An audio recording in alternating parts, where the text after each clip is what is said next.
So you're taking all the road teams, June. I respect it.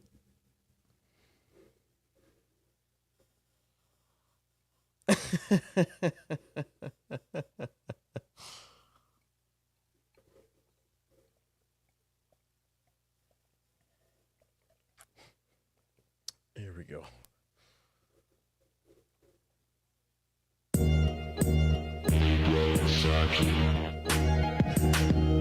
What is going on, folks? Welcome back to your favorite show on the internet. This is After Further Review, episode 222. I am your co-host, Jalen Brown.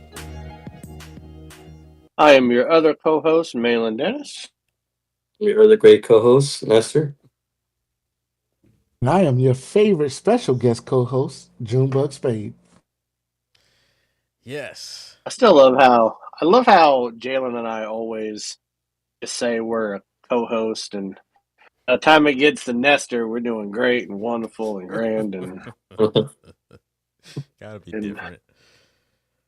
Got to be different. Gentlemen, how are you guys doing? How has your week been so far? Halfway Amazing. through January. Good. Nestor, Could be better. Nestor's back in Hillsborough County, so he's very happy. oh shit. Soon to be Osceola County. Oh shit! Hold on, I gotta get my shot. Right. Hold on. What are you boys Oh, taking a Jalen. shot of? This is why you put it in the Stanley. Put your Sky vodka in here and you're good. I got mine. I got my beer in here. Both There you go. Stanleys. What the hell is this? This is like an. I'm taking a shot of a Canadian maple cream shot. Oh shit! Mm-hmm. Getting elevated I think it's vodka, or is it brandy? I think it's brandy infused. But it's a Canadian cream. What are we doing? Larceny, a little barrel larceny. proof. Okay. Yeah, I like that. Barrel proof, not that sissy shit. I am just doing a Maker's Mark. Not bad. Which, by the way, Maker's Mark, if you want to hit us up, or Larceny, either one, hit us up. All right. Oh, we already took it. Oh, okay. No, we didn't. All right. Cheers.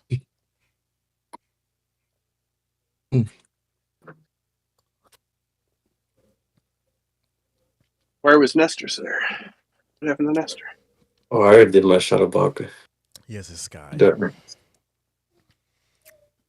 It's Sky vodka. You're drinking Sky vodka. 1990 just called out of a Yeti. Yeah. Damn. You need to go to a meeting. Yeah, stuck back in the 90s doing Sky vodka. If you're filling up, you're just filling up like a Stanley of vodka. You need to go to a meeting. That is. Hey. God damn. Alcoholics go to meetings, okay?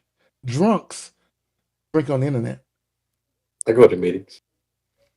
It sure does go to meetings. Folks, He goes to meetings and pick up women. This is a internet podcast where we talk NBA and NFL every Wednesday night at 9:30 p.m. Eastern Standard Time. So if you want to watch us live on YouTube, click the first link down in your podcast description below. You'll be taken to the replay of this episode where you can like the episode, you can subscribe to the channel, and that way you can be notified whenever we go live on Wednesday nights. We are currently talking about the NFL playoffs, since that is what is obviously relevant in the world of sports right now. But folks, in the next few weeks, we're going to be making a transition into a basketball show. So be a big NBA show in soon. So, yeah, I think we have a grand total of 7 NFL games left, which is depressing to think about. But that's where we are right now. So we are going to recap last week, the wildcard round of the playoffs. And we are going to start off with Commanders and Tampa, of course. Okay, we have to start there. Commanders upset the Bucks 23-20 in a wacky fourth quarter. And June, we're gonna start with you. On a scale of 1 to 10, how big of a disappointment do you think this season was for the Bucks? I mean, because they've won their division the last few years, I give them a 7. Um, I didn't have any promise that they would even make the playoffs, but their fans are pretty loyal, and Todd Bowles has seemed to be a decent coach, and they love Baker Mayfield down there, so I think it's a 7. I think this team really thought that they were going to go further. They thought they'd at least make the divisional round. At the last year upset of Philly, they wanted to go forward with this team, but this team just wasn't good enough to win this season. And I said, if it wasn't for the collapse of the Falcons, we wouldn't even be talking to them about them right now. Yeah. But I think right now Todd Bowles is safe. I think he's going to be safe until he don't make the playoffs.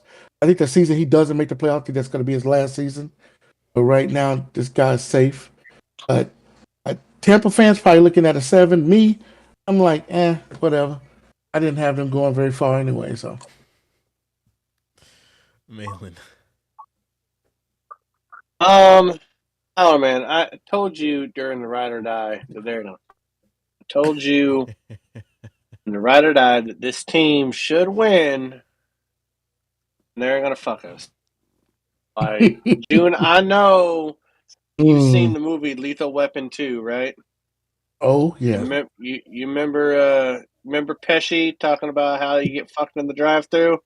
That's right. Every time. They fuck you in the playoffs. All right? Every goddamn time these Buccaneers fuck you in the playoffs. No, I give it like an 8 or a 9, man. You're a 4-time division winner, but you're going backwards. Yeah. Baker Mayfield had a better year than he did last year, but you're going backwards. The defense was worse than it was last year, even though you won the division. You're going backwards. If you're a 4-time division champ and you're not being taken seriously as a Super Bowl contender, there's something wrong with that.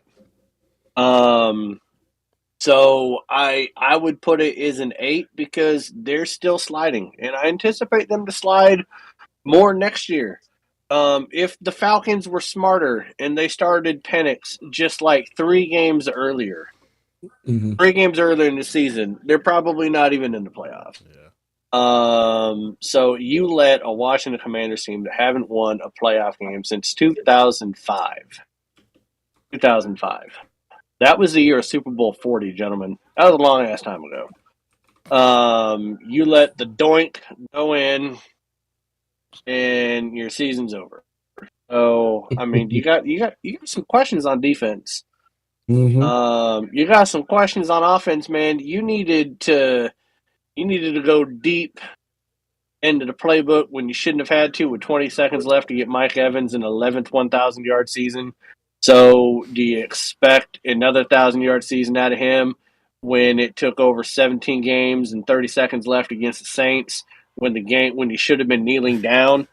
His production's dropping. Godwin's coming back from an injury. Yeah. They don't know when or when not to run the ball with Irving. The only bright spot they have is Baker Mayfield, and that's wild as shit. So that, like, who would have been saying that a team's bright spot is Baker Mayfield? But it is crazy. So yeah, I got an 8. Go ahead, Nestor. I'd say 7, just because I didn't expect them to even get to the playoffs. It was supposed to be Atlanta.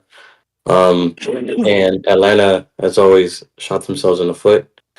They did well against the Bucks. They just couldn't drive it home in the last few weeks. So I'm not surprised by this at all. I just feel like that's why it's a 6 or 7, because you don't really, it's Baker Mayfield and co. Like, it's not really, and Mike Evans is still doing his thing, and you got to applaud that.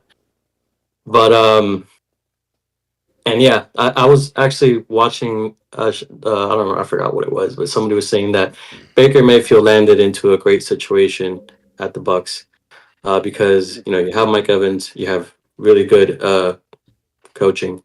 You had a good offensive coordinator before with Canales. So I just feel like they had some good things going for them, and he landed in a good situation. Perfect spot for a redemption arc. But that's all it is. I mean, it's not like they have a really talented squad that you could see them getting into the playoffs every season. They're doing what they can, and it's if anything, it's actually impressive that they got into the playoffs and not Atlanta, given the situation. So yeah. Mm-hmm. I think the best spot he dropped into is being a starting quarterback in the worst division in the NFL ever Yeah. since That's Brady also left. true. I That's mean, true. damn. You know, you could be average and win that division. Mm-hmm. Yes. Yeah. Uh, what the my number's a 7. I think it was very just like damn. Like people here were definitely upset. They knew they should have Mm-hmm. won that game, and they should be in the next round. Um, but they are sadly regressing. Like they're kind of like by default winning their division every year. And if Yeah. you're doing that, you should be progressing, obviously. But that's not what is happening. And I think part of the reason is that yes, their quarterback. I mean, no one here thinks that Baker Mayfield is a Super Bowl caliber quarterback. So it's like, at best, you get to like the second round of the playoffs on a good year, Mm-hmm. on a great year. Um, so if that's your ceiling, then it's like, yeah, I mean, you came up just short of your ceiling. Uh, and what they're kind of reminding me of in a weird way is like the NFC version of Pittsburgh, where they're like for the past few years, it's like they're just kind of finding ways to slide into the playoffs, but no one expects them to do anything important. So, uh, Yeah. I will give the Steelers credit though on their part. Obviously, their division is arguably the toughest in the NFL, so it's the complete opposite. Uh, but the Bucks, in their case, it's like uh, they'll put on a good show here and there. They've always got a really good defense. Uh, coach now is defensive minded coach. Players seem to really like him, but no one has any actual expectations for them in the postseason. So I'm at a Right. 7. The the Bucks the last 4 years, Super Bowl out in the first round, divisional round out in the first round. That's where the Bucks are right now. I think you guys just don't hate Tampa enough. I think you guys need to get on board with hating Tampa as much as I do. To bump us up that one Sevens, more. y'all need to get up into the eights. I mean, even Jalen said, sadly, they're going backwards. Son, I celebrate like the 72 Hey, Dolphins popping champagne whenever they get eliminated. Fuck that nothing can ever franchise. make me hate the creamsicle uniform, sir. I'm sorry. Thank you. Still Well, the well, coldest uniform in the well. league. No, love for Tampa here, Still, man. Proper. You have to do Okay, it. still the coldest first uniform of in the league. all, proper taste and fashion should make you hate that fucking uniform. All right, you guys are outside of your goddamn mind. There wasn't a single person in the United States, including Tampa fans, that thought that jersey looked cool back in 1995. Not a single fucking person in this country thought that uniform was cool in '95. Everyone got this revisionist Mm. history now. Everybody be like, "Your helmet logo's gay." Like that's what people would say back in the mid '90s. Like they were Not that like, there's anything wrong with that, folks. you got a gay guy with a knife on your helmet. Like that's what you got. That's what they He's a said, man. buccaneer, sir. He's a buccaneer. I wouldn't know. Yeah, on boats with lots of other men. So yeah, they were It all was gay. Gasparilla. Yeah, that's what it So but no, y'all need to get a little bit more hatred for Tampa. Oh gosh. Okay. Okay. Not Speaking like them. of the Steelers also took a first round exit. They lost to the Ravens 28-14. I put the wrong question in earlier. June alerted me of that. What I was trying to ask Uh, you guys was, were we overestimating the Steelers? Somebody was. um, Somebody did longer than the rest of us.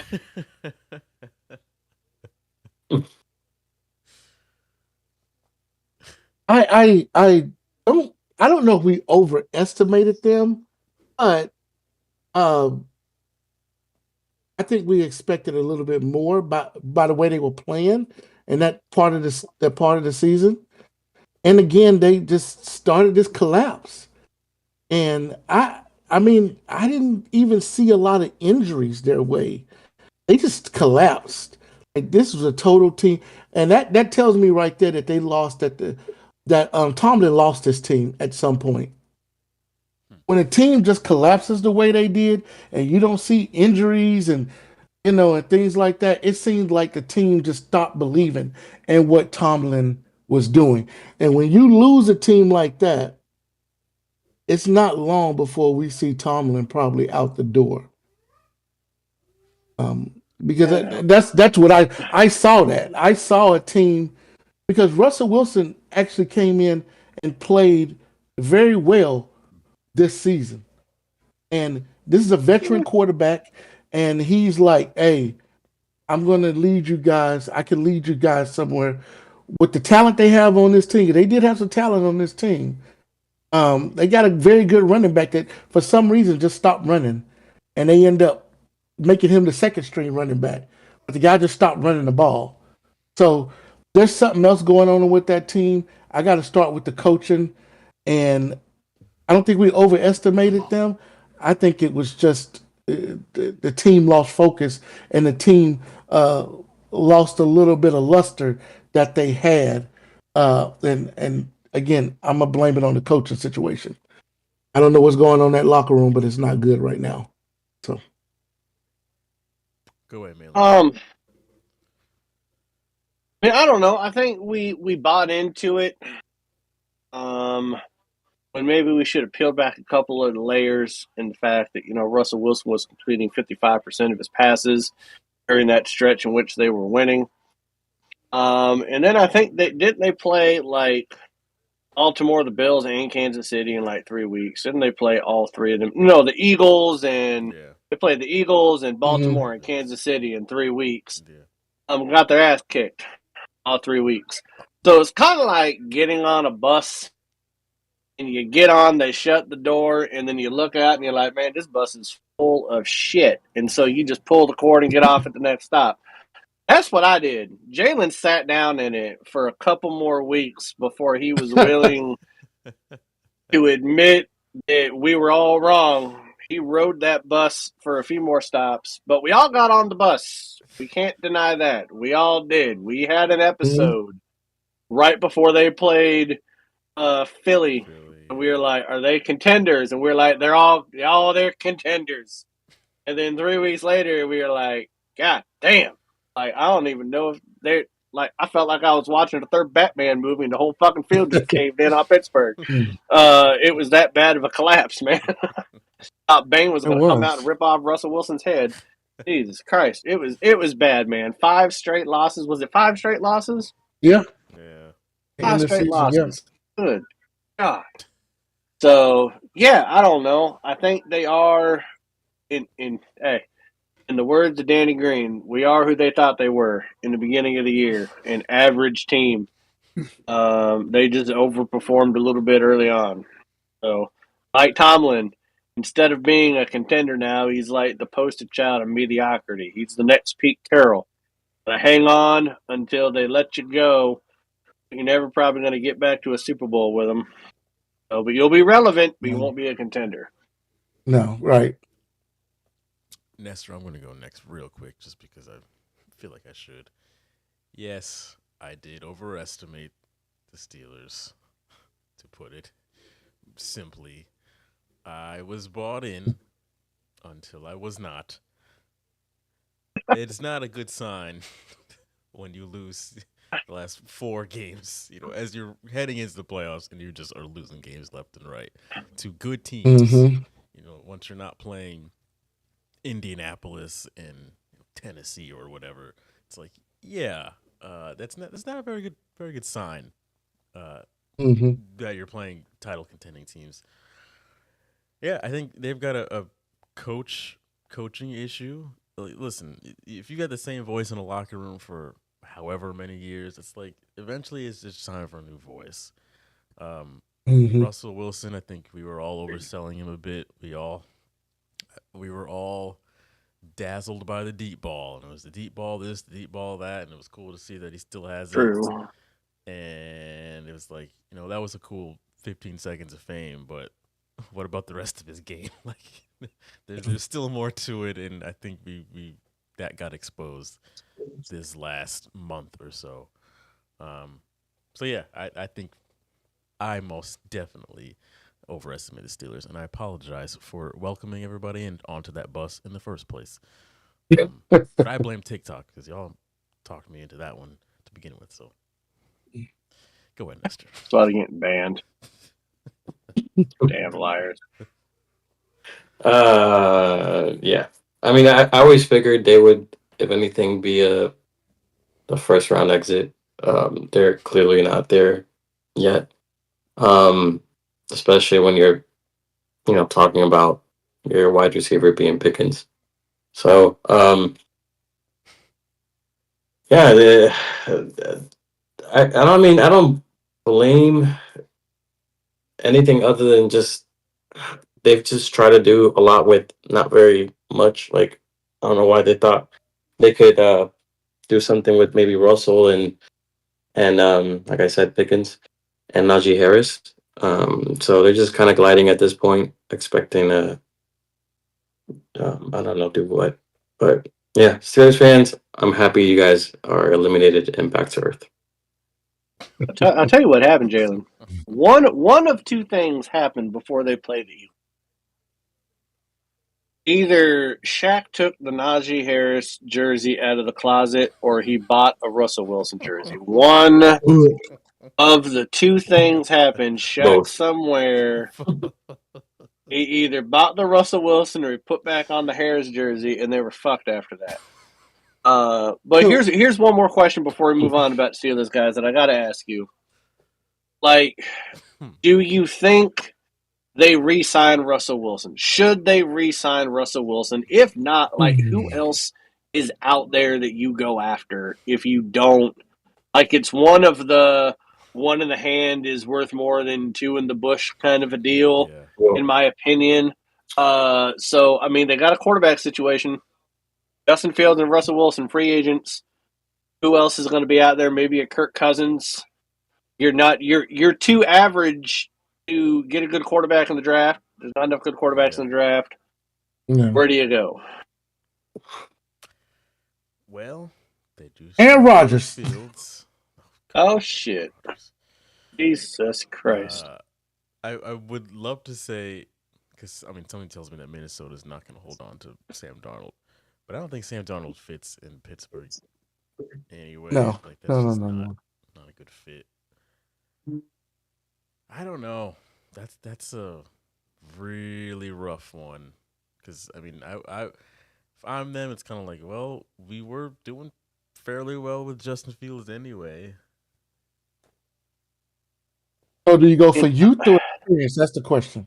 I think you go experience. I think you go experience, and I think you can get, like, everyone's talking about how Sam Darnold's contract is going to be a lot less now because of the last two games, right? But Russell Wilson's next contract is going to be a hell of a lot less off of the last 5 games. Like, it's not like they were barnstormers going into the playoffs. So I think you're going to get him even cheaper. And I think he likes Pittsburgh. And I think Tomlin likes the experience. I don't think he likes young quarterbacks, man. He was quick to yank a little Piggy Pickett. He didn't like Rudolph. He didn't like. I feel like he wants an experienced person at quarterback. So I mean, I think you're either going Cousins or you're going Wilson. I don't know who else you're getting. Who else is out there? I mean, not many. I mean, the other thing you could do is make a trade. You know, you got to see. Justin Herbert. We don't know what his future is going to be. The way he played, I mean, the way he's played in the last two playoff games. What I mean, is there anything?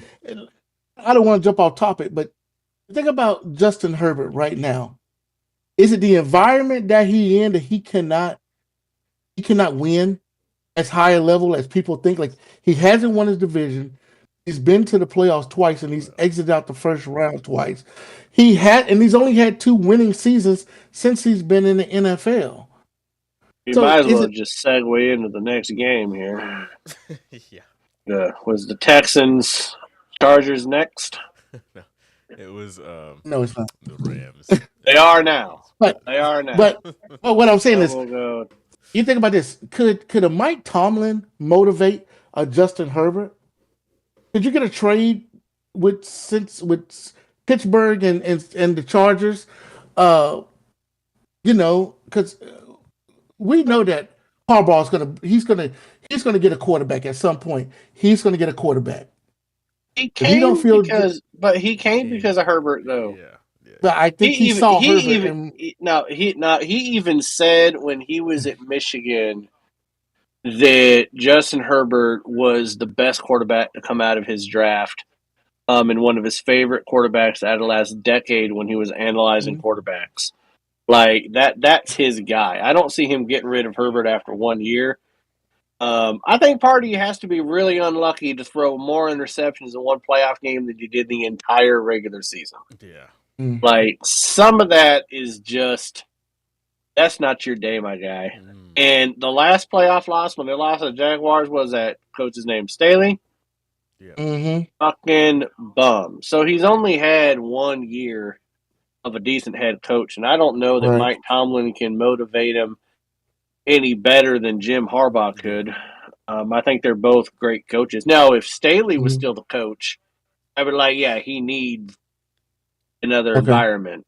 But I would give him a little bit more time with Jim Harbaugh because he really does like the kid, and he did have a pretty decent year outside of that one playoff game with 4 interceptions.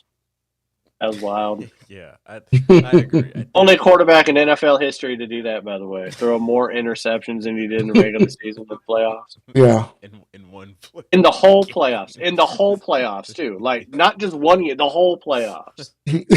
Like, nobody has done that before. And he did it in one game. What an overachiever that guy is. Why wouldn't you want to keep him? Yeah, G Money's in the chat agreeing. If Harbaugh can't motivate Herbert, then Tomlin can't either. I hate that, give him more time, but I think in this case, he does need more. I mean, it was Jim Harbaugh's first year there, and that seems like a very good match between Herbert and Harbaugh. Like, they seem to really like each other. I think they just need a little more time to get things worked out, and the rest of that roster too. But, all right. Let's move into the last game from the Wildcard recap here, which is the Monday night game, the Rams and the Vikings. Rams pulling off the upset at home, 27-9, sent the Vikings packing. Sam Darnold, midnight struck, and the pumpkin showed itself, folks.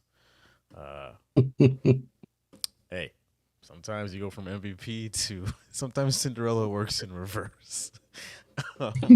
so hey, sometimes you go from MVP Sam Darnold to just Sam Darnold. Okay. What's darn old Sam? Let me tell you, as I'm watching this game and it's progressing along, I'm like, and I think it was you, Jalen, that typed in the chat.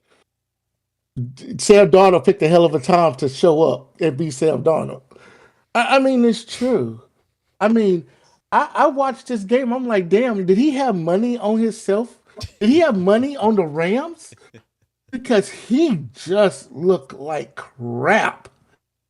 I mean, the Rams basically have a rebuilt team, and they went in there like a Super Bowl contender and just wiped the floor with Minnesota. I mean, listen. I mean, let's face it. We all when you get that big board out, it's going to show that we all picked the Minnesota Vikings, to be like this. We all did this, right? We all picked These were the the Minnesota Vikings Vikings. we were These are the Vikings expecting. we all picked. But my God, to show up and to play like this, I don't know. I think Minnesota's coach, I think he's a damn good coach after the season he just pulled off, the regular season. But for some reason, this team forgot they was in the playoffs. I mean, this team obviously was built for the regular season and not the playoffs. I mean, there's some teams that's built like that. I have a team. My favorite football team is built for the regular season and not the playoffs. Got that right. That's the way they were built. That's just how it is. And I think that's the same thing with the Minnesota Vikings. Great team in the regular season. 14 wins, first 14 win wild card team ever. That's an awesome. But you get into the postseason, you're expecting this team to end up being, deep into the playoffs, and they can't get out the first round. Yeah. And you can't even say weather was a factor because they're playing in LA. Oh, they was actually Arizona. no, they're actually playing in Arizona. Arizona. You can't even say weather even affected them. Like, I don't know what this team was, but that team played like shit.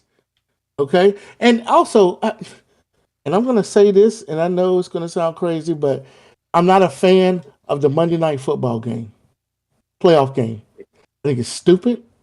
I think it needs to go away. We need to have 3 games on Saturday and 3 games on Sunday. This is ridiculous. Okay, it's ridiculous. We have to wait all the way to Monday to see the last game. Some of us are degenerate gamblers. We need to have that shit locked up by Sunday. But, I'm working on fucking Monday sometimes. I actually think it's great to have the Monday night game because you get but you're 3 given an unfair nights. advantage. You You're get given an 3 unfair nights. advantage. Unfair advantage. You get 3 nights. For me. So Right. so I like that. Now I will say this: there was somebody on the show before the Vikings played the Lions that said that Sam Darnold was going to turn into a pumpkin. Somebody said it. Somebody said it. I don't know if it starts with an M and ends with an N, but I think somebody said it. But I don't think that person expected Sam Darnold to like become a rotted pumpkin the next week. Ugh. Like I thought he'd still be a fresh pumpkin. Mm. Like you think about fandom, right? And you think about being a fan of a team or you just being a player in the NFL. In 8 days, the Minnesota Vikings went from playing for the number 1 seed in the NFC and winning the North to then being the 5th seed and getting their ass stomped on Monday Night Football by the Rams. 8 days. 8 days. Like, that's not even like 2. Like 8 days went by between, hey, man, we got a shot at the number 1 seed and a tie for the best record in the NFL. But we're not even in the playoffs anymore. Like, damn, that's a roller coaster ride I don't want to be on. That's messed up. I do think when we put out the big board from the beginning of the year, when we say where we thought everybody's going to land up, I think we all undersold the Rams to a certain degree because that offense was, once they got healthy, was a lot better, and that defense was a little bit better. I don't know. We'll see the big board. You might have had them at 10 wins, but I don't think you had them winning the division, though. Oh, you did? You had the Rams winning the division? Okay.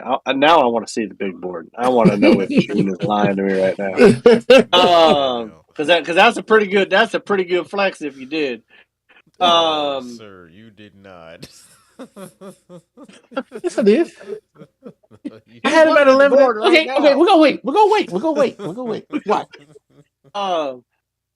But no, man. Like Minnesota, just I don't even because they beat good teams. I mean, going into Week 17, in Week 16, Sam Darnold threw for like 377 yards and like 3 or 4 touchdowns and no interceptions and like 70% completion percentage. Like was just balling. Right, and then he goes up against the Lions with a beat up ass defense, and he just turns into nothing. Like I don't know how you go from you're about to get $50 million a year from a team that just drafted a quarterback in the first round to Now we don't even know where you're going to play next. Like that's in 8 days. We went there in 8 days with Sam Darnold. Like you were going to get $50 million a year. We don't even know if you're going to play in Minnesota, if you're going to be the starter in Minnesota, or you're going to be playing for the Browns. We don't know. So I mean, the Browns will probably offer him $300 million guaranteed. So maybe he should look into that. It seems like it's going to be a Matt Castle situation with Sam Darnold. You remember Matt Castle? You remember Tom Brady had that season? I remember Matt Castle. Matt Castle came in and balled out, and then he went to Kansas City. Kansas City. Oh, he went to Kansas City. And he did nothing the rest of the season. I mean, this is going to be a Matt Castle. Hey. He was. You know what? Matt Castle was a Cowboy. June, there's been other QBs that have done it, man. Remember Jeff Hostetler with the Giants? Yep. Actually won the Super Bowl and went to the Raiders. Remember old Elvis Gerbach with the 49ers ended up going to Kansas City and then went to Baltimore. And then even before that, when Dan Marino tore his Achilles tendon and Scott Mitchell went to Detroit with Barry Sanders. Happens all the time, man. They show up for 1 year and they're like, give me my money. And I'm back to mediocrity for me. Oh, God. Scott Mitchell. Holy. He might have been the poster boy for that. Oh, he was the first one, I think. he was the poster boy. I mean, he had a hell of a season. He had a hell of a season. What do you think about the clock hitting midnight on Sam Darnold? Yeah, I think Kevin O'Connell, I think that's his name, I'm not sure, took them farther than what everybody expected, much farther. And this is the other quarterback where they were talking about on that show that they were saying he landed in a pretty good spot. I would say even more so than Mayfield with the Bucks, because you have Justin Jefferson, you have the miracle that is Aaron Jones not getting injured for a whole season. Well, then he got injured, but he came back like after a week. So the guy, that's not going to happen again, by the way. And then you have Naylor, is his name, which didn't do too bad. And then you just have really good coaching. You have really good coaching, and you have Jesus, I can't believe I forgot this guy's name. Yeah, you have Flores, who just he did great things with that defense. He did amazing things with that defense. So if anything, like I was talking about Mayfield before, Sam Darnold landed in an even better position than Mayfield did in a situation. So that's what happened there. Man, if they could find a better quarterback like Daniel Jones, maybe. No, they got a quarterback. J.J. McCarthy is their quarterback of the future. It scares me that that's their future. J.J. McCarthy. That's their quarterback of the future. We'll see. The quarterback that beat Washington Huskies in the championship. Bailey don't mute, so I can talk trash. What they said about the Midwest. Bailey don't mute. He don't know it yet. You on mute, Malin? Who did the Huskies beat before they lost to Michigan? I forget. Oh shit! That was a long something. Ago.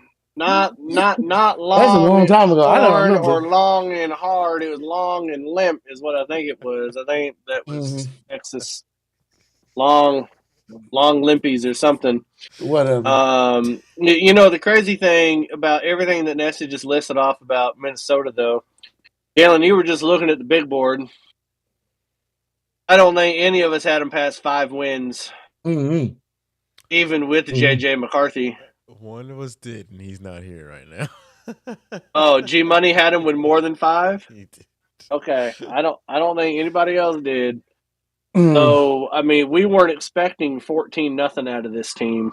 No. I think Sam Darnold, I will give him his flowers. I do think Sam Darnold was a big reason why they got to 14. He might not be able to replicate it, might not be able to sustain it. Yeah. Okay, because he burnt out at the end of the year, but he was a big reason why they got to 14 wins.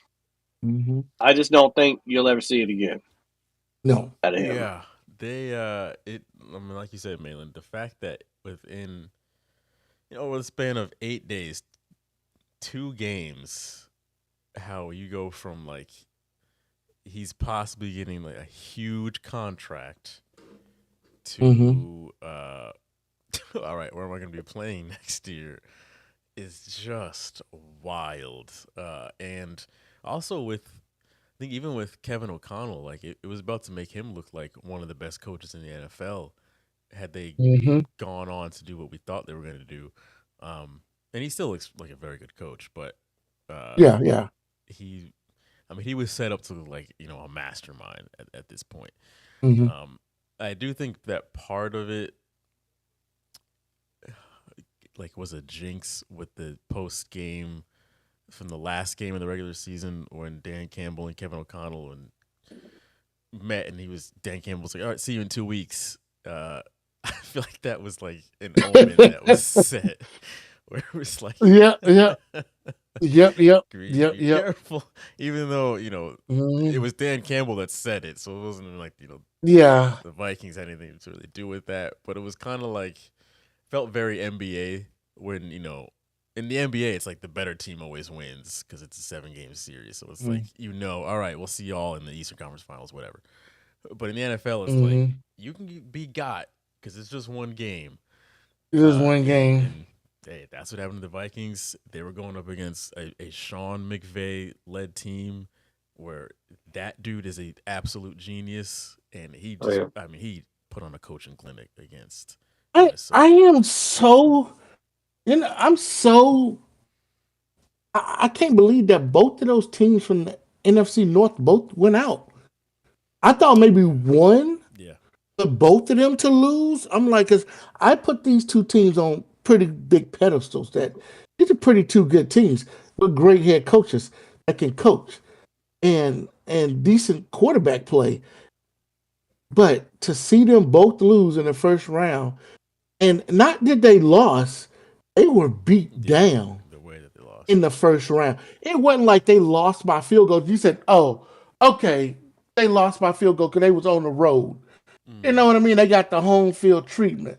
You know what I mean? No, man, these guys got whooped.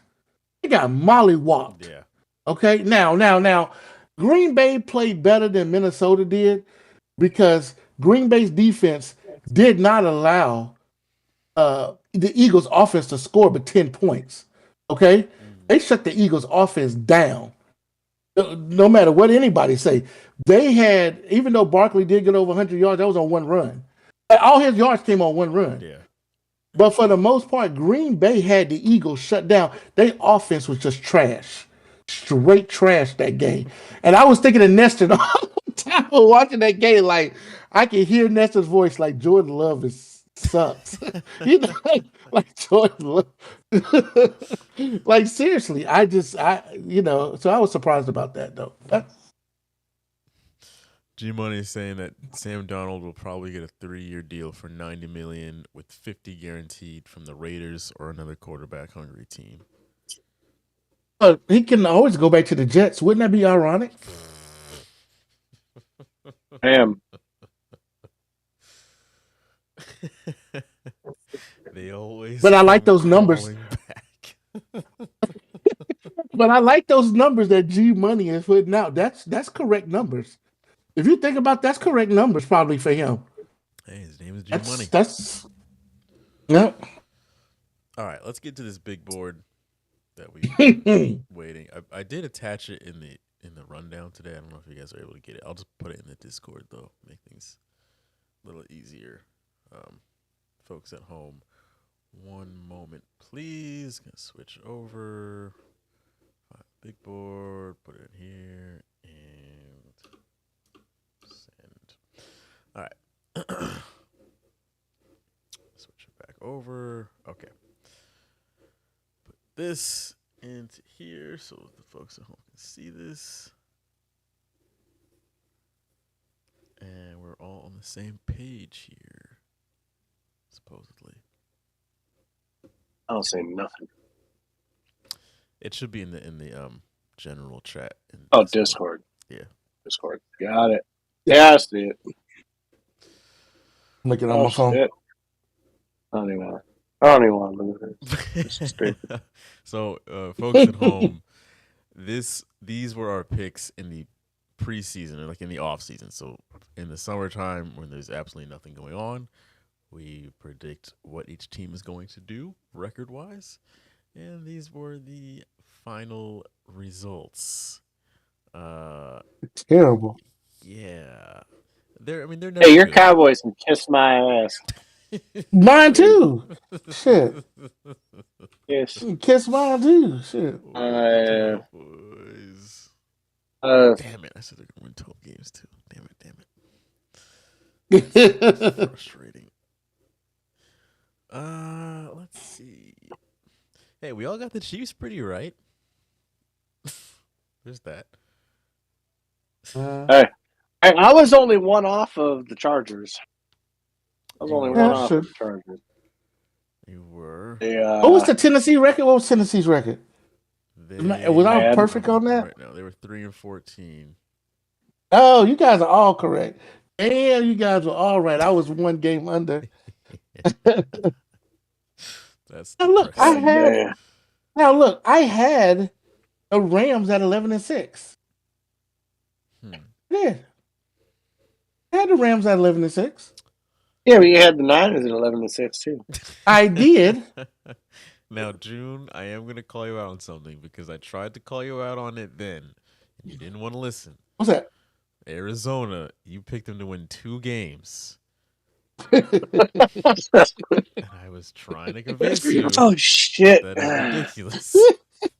Hey, Mister did the same thing. Hey. Mister went 2-15. Mister went 2-15 too. Hey, we were right. We were damn near right on the money with Seattle because if they weren't playing the third stringers of the Rams on the last week of the season, it would have been 9-8. Yeah, that's true. We were, and we were all pretty much. We were, but we all thought they'd be the Eagles would be winners. I don't know so much. We were about all spot on with Green Bay. G Money thought they were going 14-3. They're all pretty close there. Commanders did everybody. I'll give them that. We all overshot the Dolphins. Yeah. Oh God. Wow. All overshot the Dolphins. Jalen took a hit of acid when he picked the Patriots. I'll go down with that shit. Yeah. Hey, what was the Saints record? What was the Saints record? Saints were 5-12. Nobody picked it, but we hey, was what was Cleveland's record, Jalen? What was Cleveland's record? Cleveland I don't want to hear it. Was 3-14. I don't want to hear it. God damn. It. Nestor and G Money at 10-7, and me at 9-8. Oh yeah, because me and Jalen both had them losing. I had them 8-9. I knew they was gonna have a losing record, but oh God. I don't know what you guys are seeing there. But G Money was the only one that stuck by the Steelers, though. Yeah. Yeah. The rest of us was like, yeah, they done. Tennessee. We were on the money with Tennessee, right? Yeah, y'all was on the money with Tennessee. You guys were on the fucking money. Jacksonville was Jalen. Jacksonville. Hey, I lowballed him the best. I lowballed him the most at 7-10. What was that? Jalen and G Money were the closest to Chicago. Mm-hmm. Yeah, I was not buying that. What was that? Carolina. Oh God, Carolina. Were they 3 or 4? 5-12. 5-12. Okay. Yeah, I had them at 2. That what they should have won. Yeah, they should have won. that last game of the season against the Falcons, dumbasses. I had them perfectly at 4-13. Assholes. What were the Raiders? Oh God, they were really bad. 4-13. 4-13. G Money on the G Money on the spot. On the spot there. Mm-hmm. Wow. Damn, poor Cincy. We gave Cincy the world, and yeah. And they Yeah. turned around and bent us over. Mm. Mm-hmm. Thanks. Who was the closest to the record for Cincy? Hey, did the Steelers end up 10-7? Me, because I'm the only one that had them at a losing record. I think I had them at a winning record, but I had the closest to. You were within the game. I had them at but 10-7. The Steelers were 10-7, weren't they? Yep.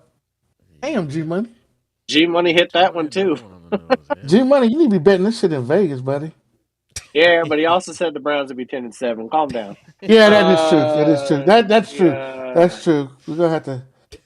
Let's see. I guess we all mixed on the Bucks. Hey, G Money did work when it came to the ride or die. He did. God damn. He did, man. He He had a good year this year. He had a good year. I think he hit the Giants too, didn't he? What was the Giants? Did G Money hit the Giants record? Giants were 3-14. 4-13. Oh, we're not going to disagree with that man in basketball. Mm-hmm. Fucking Cowboys. Did he get the Eagles right? Oh, he got the Eagles right. 14-3. Yep, 14-3. Damn. It's Yeah. crazy. Yeah, several of them. Did he get the? Hold on, he didn't get the Falcons right. Did he? No, they were 8-9. No. Yeah, they were 8-9. He was one off on that one. Yeah, we all got the Jets wrong, right? We all missed the Jets, right? Yeah, we all missed the Jets. That's embarrassing. Assholes. What about Baltimore? What was New England again? New England was 3-13. Oh, he called. God damn it, he got that one too. He called. Him and Nestor got that one. Him and Nestor got that. I had 5 or 6 of these. What was the Jets? No, I just said Jets, not the Jets. Baltimore. It was Baltimore was 12. Baltimore. What's Baltimore? Oh, he got that one. Okay. Bam. I got that one. Yes. Yeah, Malin Nestor. Damn. All right. Look at that. The same team that carried him to the championship in fantasy football, too. Another news job, Rogers. Yeah. We are just stroking the shit out of G Money's ego while he's listening to the show right now, too.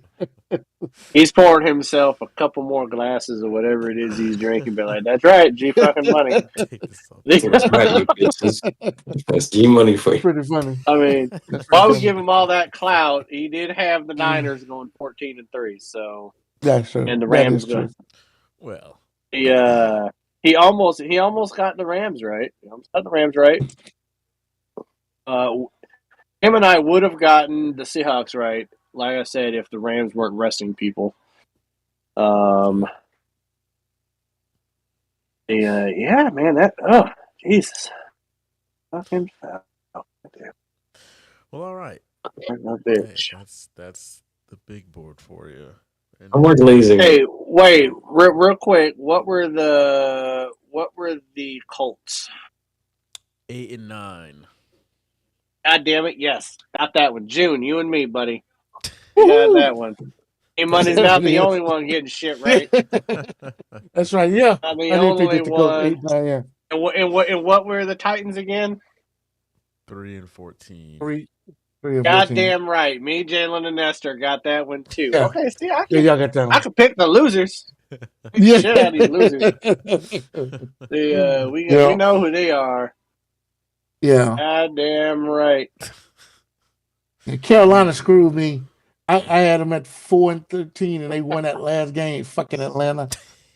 Oh my god. All right, let me pull this off here. Yeah, we're gonna go to a break. That'll do it for the first half of this week's show. June, I want to thank you for joining us for another great first half. Cowboys fans, for those of you that are left, if you want to follow June on TikTok, it is always linked down in the YouTube description below and a Spotify one too. So be sure to follow him. We probably won't have much to talk about for a little while, but follow him nonetheless. Hey, Dion, I have other great content. Dion's going there. So. Prime time. Prime time. When we come back, we will have the man, the myth, the legend, G Money on the other side. So G Money. We're back in 10 minutes.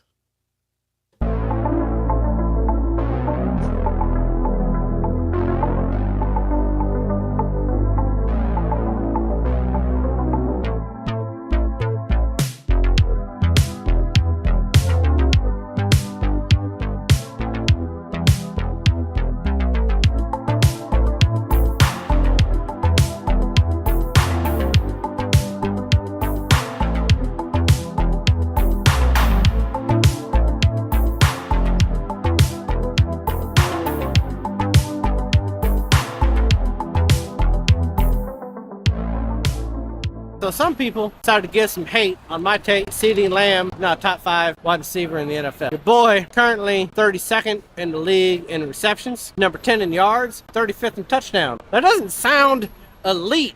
There's 32 teams in the NFL, and this man is below 32 in 2 out of 3 major categories. So go ahead, Cowboys fans. Blame Dak, blame McCarthy, but your boy CeeDee Lamb is not even a top 30 wide receiver in 2 out of 3 categories in the NFL. You have Tom Brady on your bench, Nestor? Yeah. How do you have on his roster? That might be one of the reasons why you're trash, man. I did that when I was already eliminated. There was 1 week where Tom Brady got more points than Travis Etienne. Etienne, there was a week he got negative 0.2 points. I think my team is still a good team. You're eliminated, June. Oh, am I? Yeah. Am I eliminated? You're eliminated too. We're all eliminated. Oh, Except for G Money. I'm not doing shit then. What was that noise? Take a shot. Too much on. Rise up. Oh! Come on, let's go. Somebody got to win. Who wants it? How bad do you want it? Oh, you got it. Here we go. Right line. Oh, not tonight, sir. Why is it that everyone is just unanimously assuming that Lamar Jackson is running away with the MVP race right now? Lamar Jackson, 68% completion, 2,300 yards, 20 touchdowns, 2 interceptions, 500 yards rushing, 2 touchdowns. I'm looking at Josh Allen, 64 completion. He's got over 2,000 yards. He's 17-2. And he's only got 260 yards rushing, but he has 3 touchdowns. I think it's a lot closer. Baltimore has a better running back. I don't think that Shakir or Coleman or Kincaid are better than Flowers and Andrews, likely. Lamar Jackson has better weapons around him. Josh Allen is keeping pace with less around him. And I think that it's like a 1A, 1B right now between those two.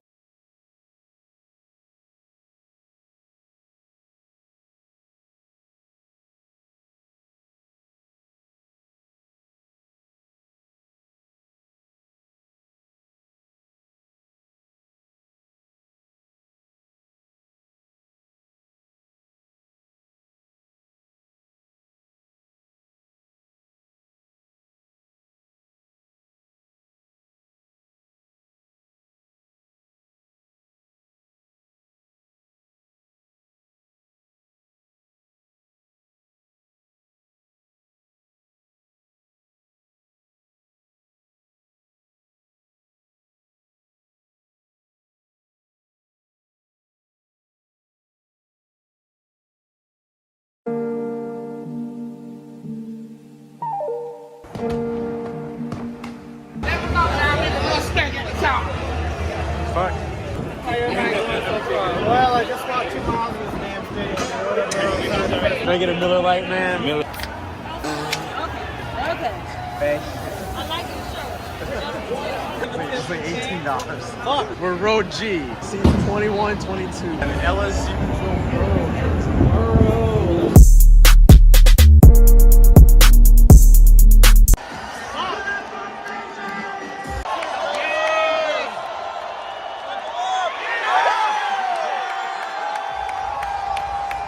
I apologize. Oh, drinks. You're good. You're good. I want to know what happened to Baltimore's defense. The Bucks ain't this good. Incomplete. 3rd and goal. Technically, it's 101st.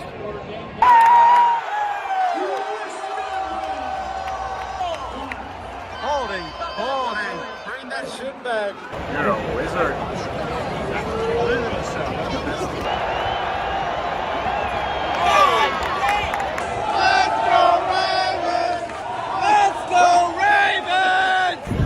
$1 more would have gotten you a highlight. They conned us. They conned us into this. That's some bullshit. Excuse me, sir. Sorry, sir. There's a lot of elderly Ravens fans right here. Yes, the Baltimore Colts marching band back when they used to have a marching band. A lot of popcorn.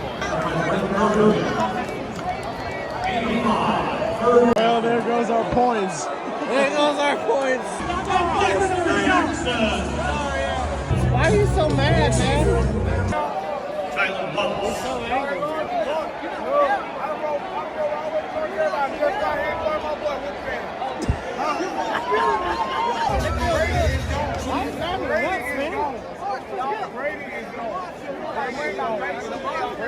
They're going to the exit.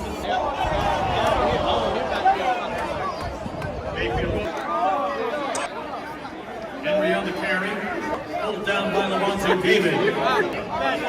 Second and 11 at the 41.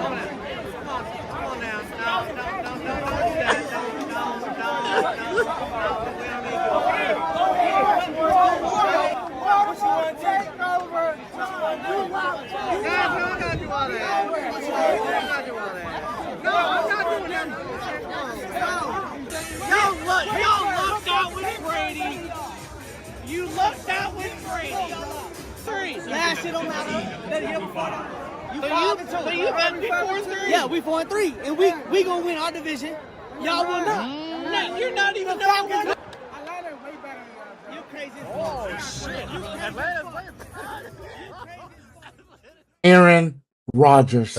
He has to be in the perfect situation for him to have worked out. They're going to have to make a decision next year. I hope they make the right decision and let the guy go. I think they brought in Aaron Rodgers wanting to win a Super Bowl, but you got to remember who the team is. It's the Jets. When have they ever, even when it seems like they make the right move, it ends up being the wrong move? People give the Cowboys crap year in and year out when they don't win a Super Bowl, yet they won 12 games 3 years in a row. But it seems like Aaron Rodgers always gets a freaking pass. It's always somebody else's fault when it comes to Aaron Rodgers not even getting back to a Super Bowl. The offense is fine. It's that defense that needs some help, but this defense has got to be fixed. They can be great. I wouldn't necessarily call them frauds. I just think they're fraudulent at times. They are exactly what we saw last season. They're not frauds. I just feel like they are the Ravens. I guess I'm going to be the one person that comes on here and calls them frauds. But their secondary is terrible. They'll let anybody come in there and throw a party on them. Right. Justin Tucker, he has the yips. Don't even get June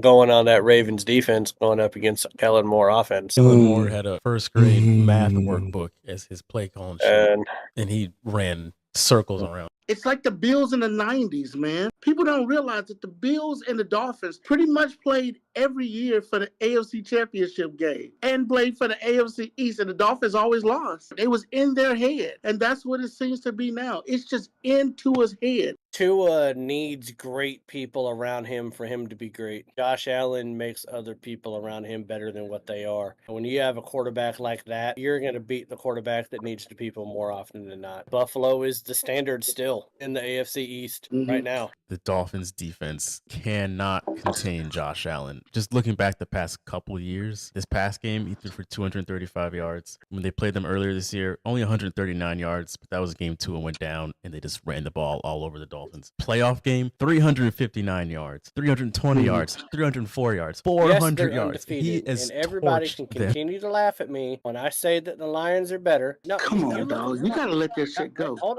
on. You have to let that shit go, bro. The power rankings on ESPN and NFL Network are agreeing with me. Pro Football Focus agrees with me. And here's the thing. Yeah, the eye test. Eye test is easy because Detroit's blowing people out and Kansas City is barely winning games. Kansas City is plus 56 on point differential. They've scored 203 points, given up 147. Detroit, on the other hand, has scored 258, given up 148. They're plus 110. They're more than 50 points better in the point differential than Kansas City. And luck has everything to do with it sometimes when you win games and when you have the refs help.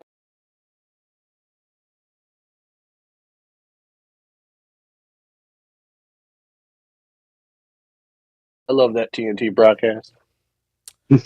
Welcome back. Welcome back to your favorite show on the internet, AFR episode 222.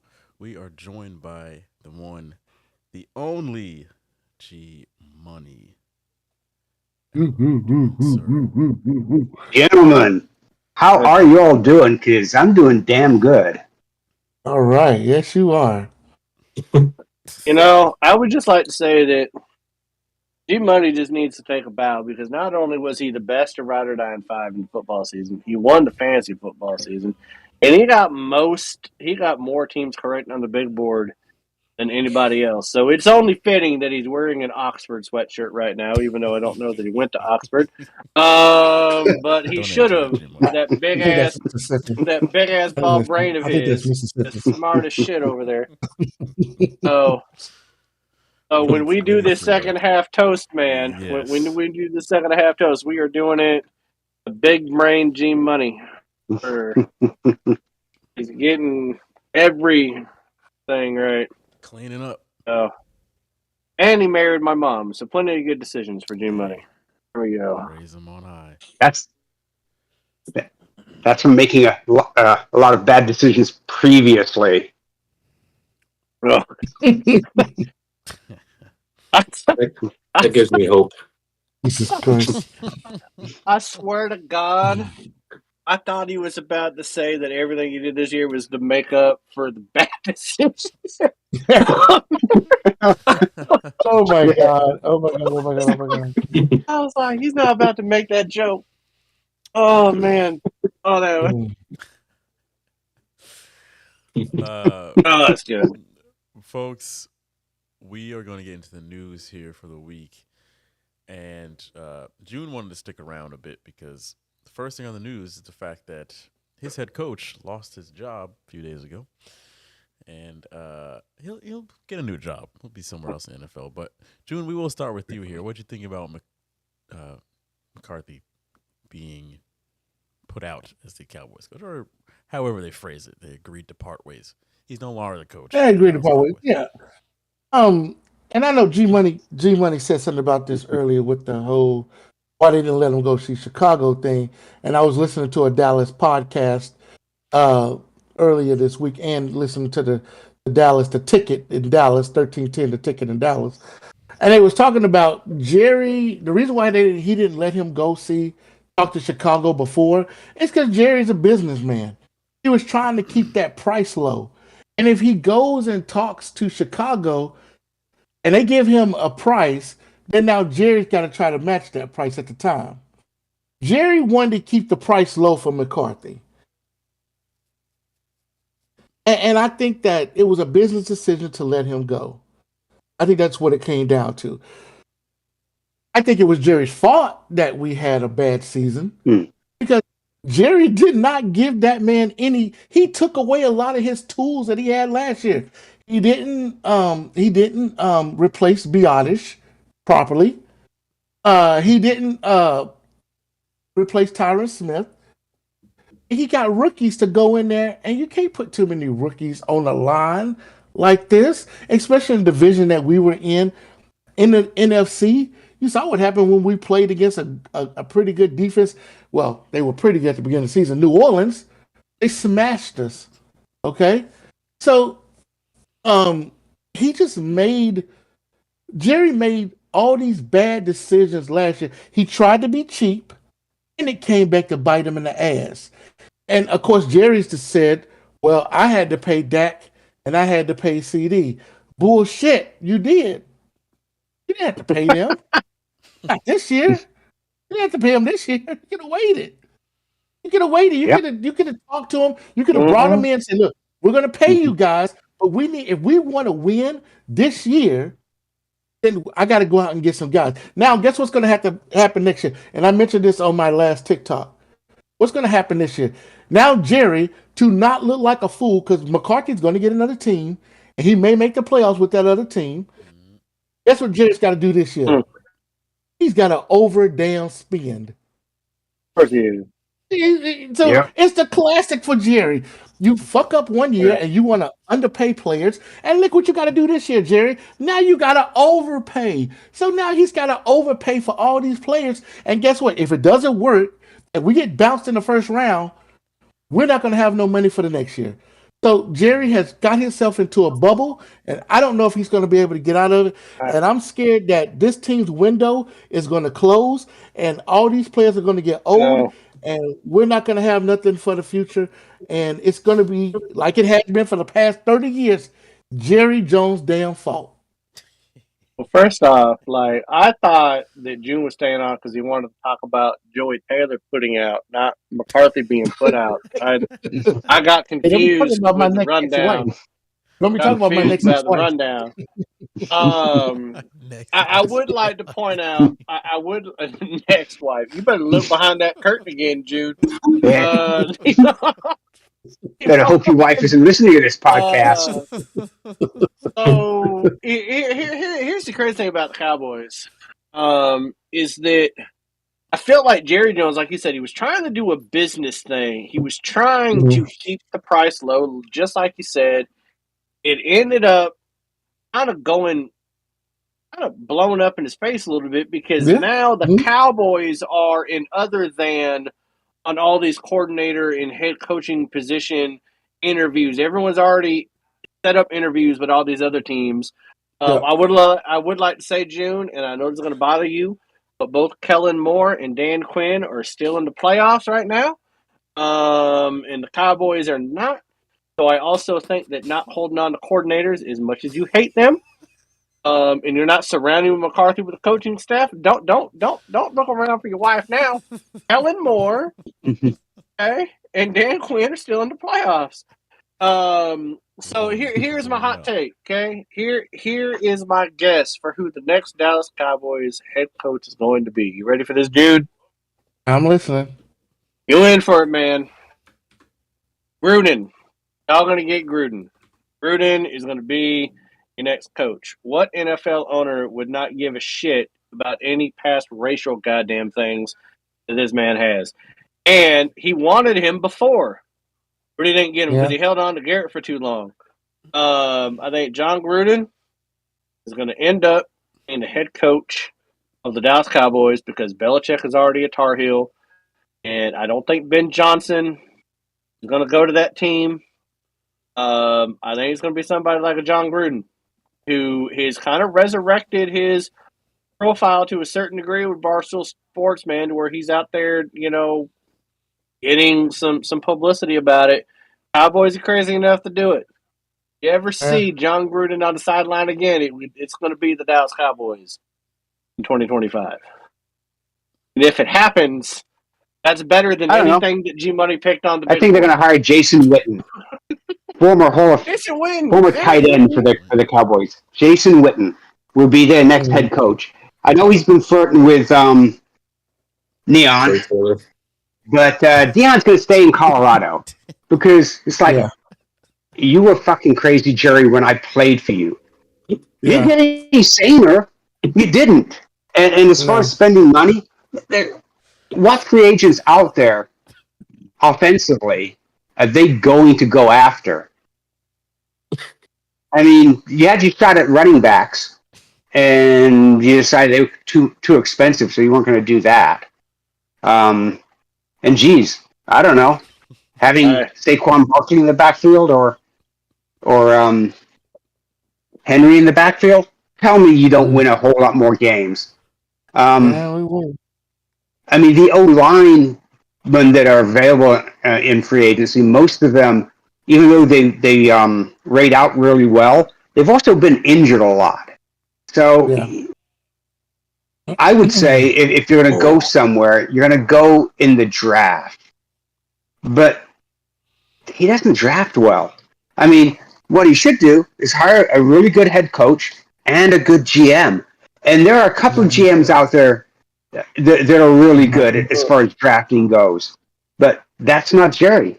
Jerry is still stuck in 1993 and remembers when he built the Dallas dynasty back then. And he still believes he can do that, and he can't.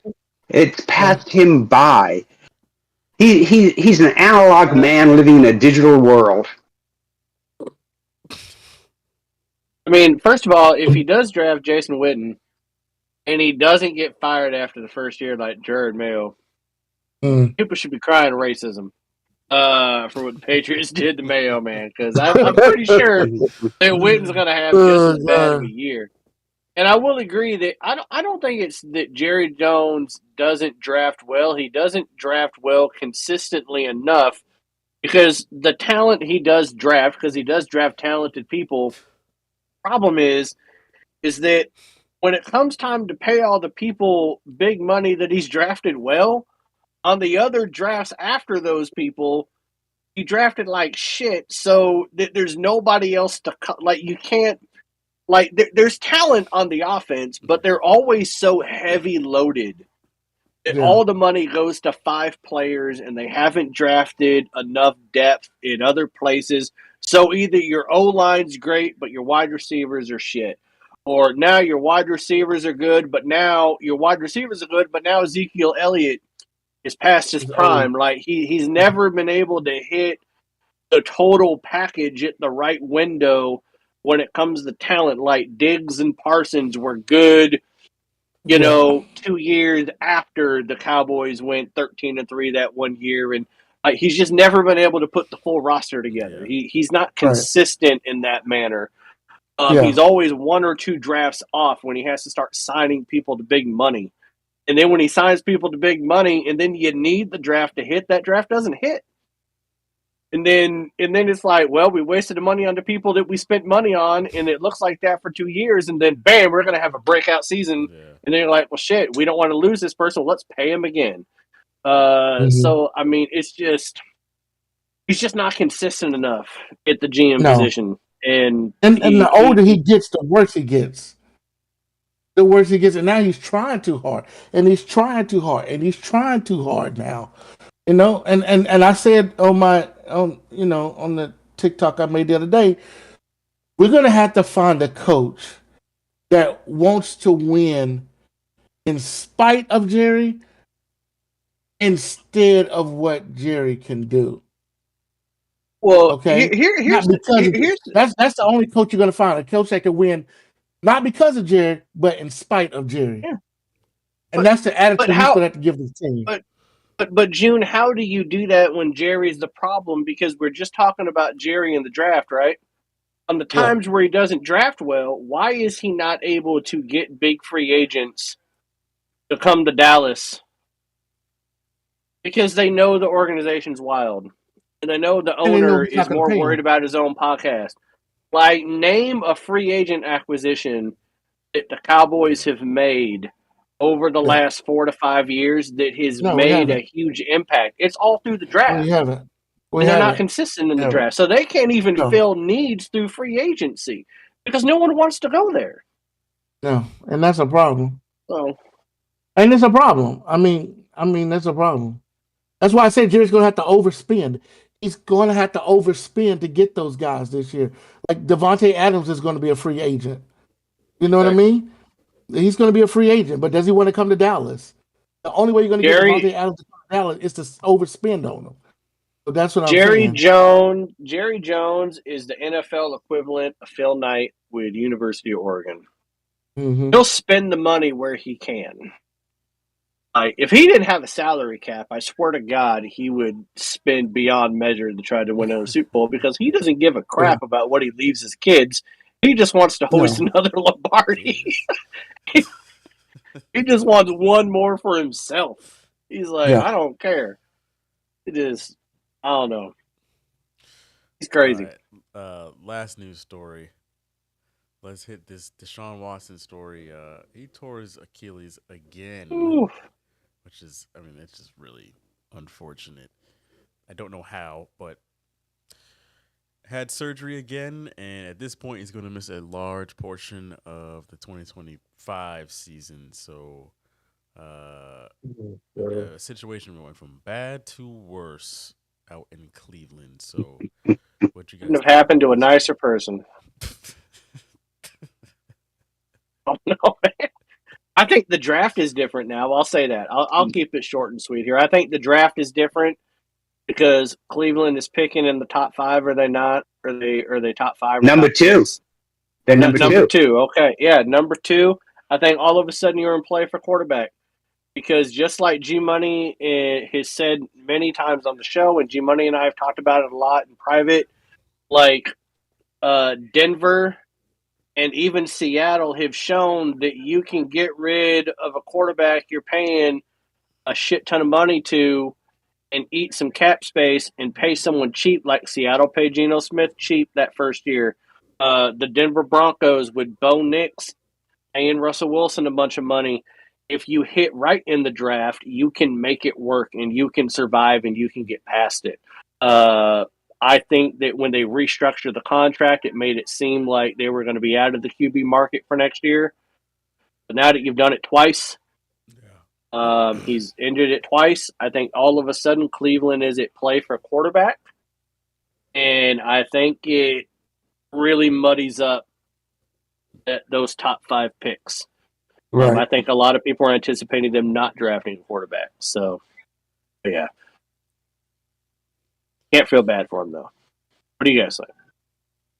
I think that the Browns are basically done with him at this point.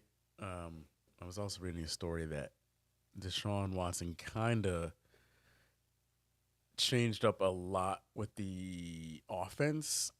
Like Stefanski and the rest of the Browns really tried to cater the offense to him. And even with them doing that, we all saw what the Browns were. And then once Jameis stepped in after he got hurt, they kind of went back to normal. It was like, oh, we're not going to cater to Jameis, and they still looked better. And so that was like very telling to the fact that even with the coaching staff not so much placating to the quarterback, they still looked leaps and bounds better. Should have kept Baker. Yeah, they should have, and they would have had those draft picks. Yep. But they wanted that shiny thing, and that shiny thing wasn't so shiny. And I don't know. They got the second pick in the draft. You got to figure that Cam Ward and Sanders are going to go maybe 1-2, except that Dion said he doesn't want his son going to Cleveland. Not that I blame him any. Cleveland's a shithole. I mean, they called a mistake by the lake for a reason. Anybody who's ever been to Cleveland doesn't want to stay there. I don't want to see Cam Ward in Cleveland. My God. Well, I mean, my guess is that's probably who they'll. Well, see, Tennessee had the first pick, and they need a quarterback too. So they're probably going to take Cam Ward because he's not going to say no. Ewers from Texas just entered the draft. So maybe Cleveland, because they're really good at drafting quarterbacks and keeping them. Hi, Johnny Manziel. Take Ewers with the second pick, and then Sanders goes to the Giants with their fourth pick. Ewers is a 4th round quarterback at best. Ewers is this 4th is a Texas round. guy talking. Yeah, he's a 4th round. Yeah. But you know what? 4th round draft pick. G Money, you're right though with the Browns with their ability to pick a quarterback. I mean, I think they've drafted more 1st round quarterbacks since they came back in expansion than any other team over the last 27 years. I mean, it started with Eric Couch was his name. Tim Couch. And then you had Tim Couch, and then you had I know they drafted Manziel. I know they drafted Baker Mayfield. They also drafted. You guys remember Brandon? You guys remember Brandon Whedon? Brandon Wheaton. Yeah, wasn't he Brandon Whedon? 37 years old. 28 years old when they out of drafted Oklahoma State. Oklahoma State. I mean, they draft some 1st round quarterbacks, man. And then they draft what's his name that played for Miami? Who's the quarterback that won the national championship for Miami? 2001. Back in 2001? Or did they draft Oh shit! Why can't I think of his name? Ken He's the Dorsey. offensive coordinator. Yeah, Ken Dorsey. Ken Dorsey. They Yeah, drafted they Ken did draft Dorsey. him too. Yeah, they draft quarterbacks all the time. They're just bad at it. But I also think And that G terribly Money's bad right. at it. That if you think that Arch Manning could pull a coup with the Chargers and the Giants with Eli Manning, or you think that Elway's dad back in the '84 draft, Deion Sanders would be like, my son will just come back because doesn't Shador Sanders have one more year of eligibility? No, but No, he he's got doesn't. enough money that he doesn't have to. Speaking of That's true. He could quarterbacks that just were sit out a drafted, year and go back to the draft. He could probably come out, but he could go back because he was a COVID guy, right? Didn't he go to Jackson State during COVID? All those kids got he another year eligibility. But that's not junior college. Is the HBC junior college? No, it's no, not it's junior college. not. It doesn't matter. They got an extra every kid because my daughter even playing volleyball in college. She could technically because she's in her master's program. She could technically still play volleyball for one I more thought he, year. I thought he, I Because thought he every played kid, 3 years at Jackson State. I thought he played 5 yeah, years already. I I don't thought think he so. did 3 at He Jackson got State, 2 at It doesn't Colorado. matter. He got one more Maybe year not. as they gave every kid. That's why all these kids got like 6 years. Because every You're kid, right. I mean, every athlete that was in school he's during COVID got one more year. even if he Trey don't, Lance man, one. like he's still Trey got Lance. he's still driving around a Lamborghini Oh, because his right dad's now. rich. So I mean, he it helps his no, dad's because of rich. his own NIL money. Yeah. He Yeah, could sit yeah, out a year and be financially fine and come out the yeah. next year. He don't need to go to a bad team if he don't want to. Yeah. And that's another thing that these bad teams have to realize with these NIL players, man. They'd be like, listen, man, I got enough money. I'll wait 1 year. I'll train. I'll come out the next year. Well, If I was Tennessee has good enough, got the number one pick, right? yeah, they're Yes, I got the probably number taking one pick. Cam Ward though, No, they're because not. They're, Deion are they Sanders is taking the going to scare quarterback? away them too. Yeah. Oh, Will Levis is not the answer. His Yeah, girlfriend dumped him 72 Okay. hours after he wasn't picked in the first round. He's Jesus I mean, Christ. he's got, he's got all muscles and no brain to read defenses. He shouldn't have been picked as high as he was. That was an overreach. He had like a third round grade, even on most people's boards, but everybody needed a quarterback that year, and it was supposed to be a great quarterback class, and somehow he got lumped into it. But no, like Deion Sanders is not going to let his kid go to Tennessee, so they'll take Cam Ward. And I think Cam Ward has what it takes to be a good pro in the NFL. Seeing him at Washington State University, what he did in Miami. Now, I don't like what he did in the bowl game. I do think that Cam Ward has what it takes to be a good pro. The one thing that I really like about Shador Sanders, though, is that he balled out for 2 years in Colorado with a shitty offensive line. And about hmm 25 out of 32 teams in the NFL have a shitty offensive line. So wherever he goes, he still should be able to ball out with a shitty offensive line. Right. I actually do think that he'll make a good pro, but Deion Sanders is going to put him in the best position yes, possible. he is. Yes, he That's for is. sure, and it won't be Tennessee or Cleveland. Okay. No, Yeah. So what no, about Travis?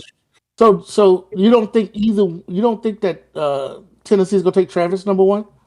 no. They need a quarterback. They desperately need a quarterback.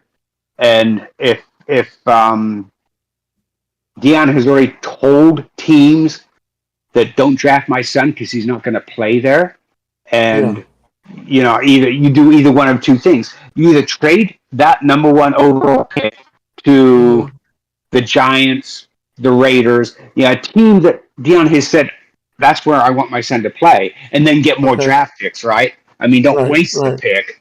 But I think Travis Hunter goes New England fourth. New England has a fourth pick, right? I Okay. still think that's why Mayo got fired because he lost that number one pick because Kraft wanted Travis Hunter. But um, I like Travis Hunter needs to go to a team that has a good young quarterback or Okay. has a good quarterback. Like if he goes to Right. Tennessee now with Will Levis, I mean, good God, that's like spit shining the Lamborghini that Travis Hunter already owns. It's like, what the fuck are we doing here? Okay. So what about a team like Jacksonville? They got too much money in the Trevor Lawrence right now.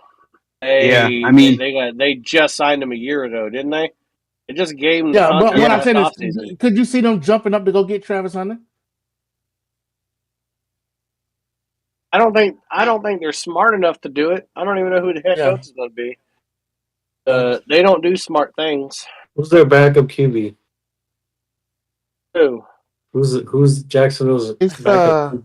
MJ10. Oh shit! It's Yeah, buddy. that's right. Yeah, buddy. Yeah, that's who I don't it even is. know why Nesta said that. Nesta ain't said shit in 20 minutes. And he brings up Jacksonville's backup QB. You guys are talking about somebody's Lamborghini. Alright. We need to get to the 195. June, are you Okay, sticking around? I'm gonna jump out. Or you're heading No, out? I'll jump off. Yeah. Hey, Thank you guys. June, love you, man. Love you, brother. Don't good seeing you, don't say June. Joey Taylor around Nice to your see you, wife. G Money. Yeah, do not say Yeah. Joy or Taylor within 5 minutes of I'm gonna each put other. a poster up on my wall. I got her Instagram. I'm gonna make a post of one of her Everybody's Instagram gonna pictures. start the fan account on TikTok the last 3 days. Damn, June. It's gonna make edits. All right. Later. See you, man. Damn. Be careful, June.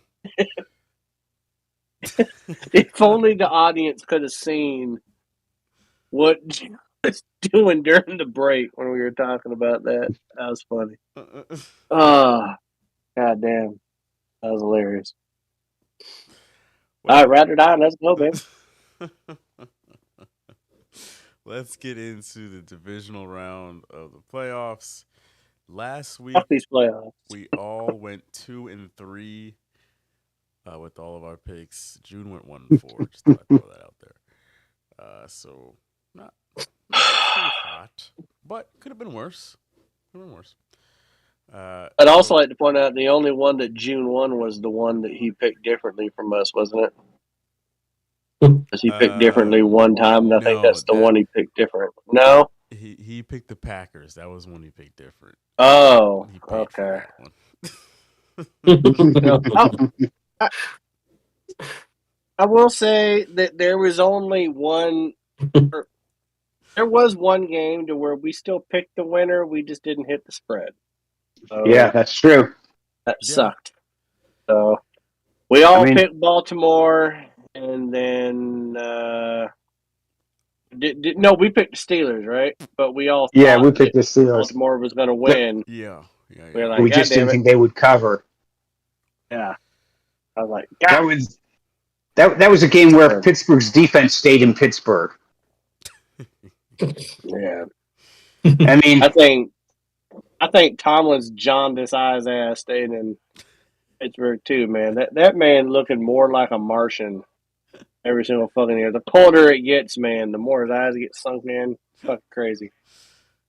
He got liver ages failure him. from watching. I mean, you watch your team and you're like, we got a shot, we got a chance, and then you give up 298 yards rushing, and you're like, your time of possession is like 3-1, and you're like, fuck. Too much bad quarterback hell? play. I mean, hell, Belichick went from looking 50 to 80 in 2 years after Brady. So, all right, round 5. Let's pick some games here.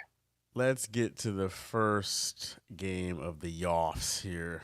We've got I did the thing. We've got the Texans at the Chiefs. 4:30 on Saturday.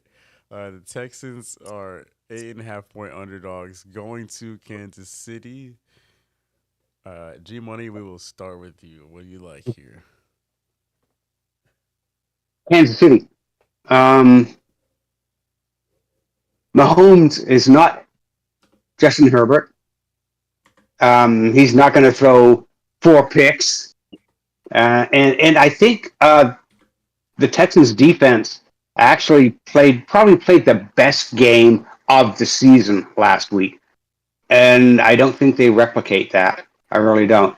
And anybody that says, well, the Chiefs players, the first stringers have had haven't played any games since the 23rd of December. So fucking what? It doesn't mean they haven't practiced. We didn't send them all down to the Bahamas. Give me Kansas City, even though they don't cover all the time. I think they cover this time. And what's the temperature at kickoff? Like 22 degrees?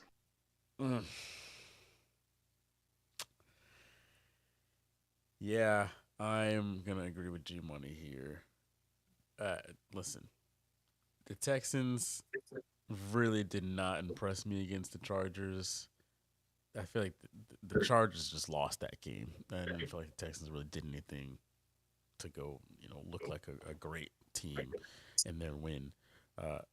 Kansas City with a week of rest, with Andy Reid an extra week to prepare, I think they're good to go. Give me the Chiefs to, by halftime, this game will probably be over. So give me the Chiefs to cover 8.5 points. Malin. Hold on. Okay. This comes down to, how different are the playoff Chiefs going to be from the regular season Chiefs? Yep. Because 10 of their wins this year were less than 8.5 points. In fact, 10 of their wins were 7 points or less. I think this game is going to come down to whether or not the Chiefs can slow down Joe Mixon.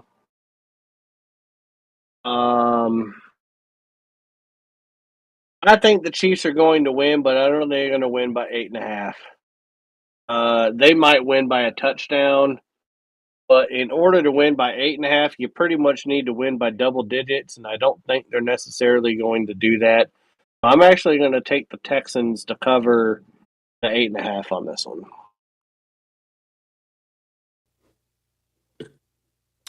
All right. Fair enough. Nestor? I'm gonna take the Chiefs just because I think they're much better in the playoffs, and I think, like G Money said, Houston played really well, which is not up to the standard of what they're usually playing. They're just, I don't know, I don't trust them. Mixon is gonna have trouble with that defense with the Chiefs, so I expect a bad day for him, and I expect a pretty good day for Kelsey, who every time he comes back from a good rest and some action with never mind, I'm not gonna go there. He comes back, bunch of receptions and I wasn't going to say games. it. You said it. So yeah. Another woman named Taylor. Another Taylor. Another Oh Taylor. god. Yeah, that'll do it to you. You brought it up, Ness. All right, next game, Saturday at 8 o'clock. We've got the Commanders, 9.5 point underdogs in Detroit. Hey, the Commies, what are they going to do against Detroit here? This is a pretty big spread, I will say. And to me, going first here,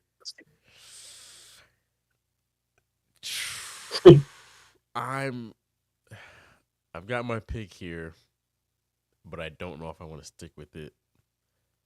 But I think that's the best thing to do. I'm not gonna get cold feet here at the last second. Give me the Lions to cover the 9.5 points.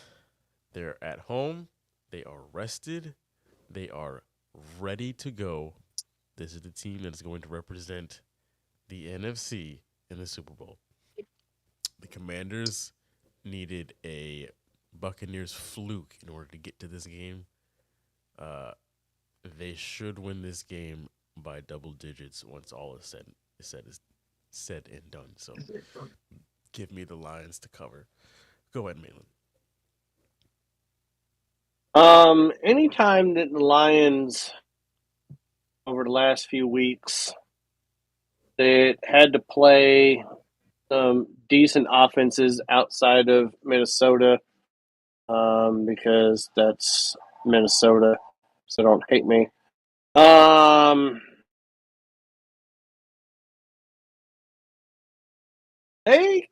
They weren't winning by no 9.5 points. Even San Francisco, they won, but it was only by 6. They lost to Buffalo by 6. They beat Green Bay by 3. Jaden Daniels is not playing like Sam Darnold, and he also has one of the better QBRs in the fourth quarter. So even what that really tells me is that even if they lose this game, I think it's going to be a close game. I don't think this is going to be a blowout because, just like G Money said, the Lions are going to be able to put up a bunch of points, but they're also going to allow a bunch of points. And Washington is the type of team that could put up a bunch of points. I mean, Jaden Daniels has done it against some pretty good teams like the Eagles. We saw that game where he threw for 5 touchdowns. So I'm taking Washington with the plus 9.5 on this one. I still think the Detroit is going to win. They might win by a touchdown. They might win by 4 points, maybe 3 points. But I don't think it's going to be a blowout. I think Washington's going to come to play on this one. All right, Nestor. Yeah, I also have my pick, and I'm not going to change it.